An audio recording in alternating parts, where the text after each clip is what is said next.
কাল রাত থেকে যে বৃষ্টিটা শুরু হলো, আজকেও তা থামবার কোনো নাম নেই। সারা ছাদে দেখতেই পাচ্ছ পুরো জল জমে গেছে, কিন্তু কিছু করার নেই। ছাতা মাথা দিয়েই চলে আসলাম গাছগুলোর কাছে, কারণ টবগুলোতে যদি জল বেঁধে যায় তাহলে সব গাছের শিকড়গুলো পচে যেতে পারে।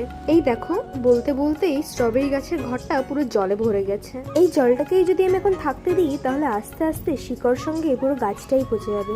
এই কারণেই বৃষ্টি হলে সবার আগে আমার ছাদে আসতে হয়। আর এই বৃষ্টির মধ্যেও গাছে দেখো কি সুন্দর ফুল ফুটে রয়েছে। বেশ কিছুদিন আগেই মিশো থেকে কটা বীজ অর্ডার দিয়েছিলাম, আর সেই বীজের মধ্যে থেকে এই ফলটা হয়েছে। কিন্তু এই ফলটা যে কি ফল সেটা বুঝতে পারছি না। অনেকেই ভাবছে এটা তরমুজ। তোমরা যদি জেনে থাকো তাহলে অবশ্যই জানাতে ভুলবে না। তবে আজ এই অবধিই থাক, দেখা হচ্ছে আবার পরের দিন।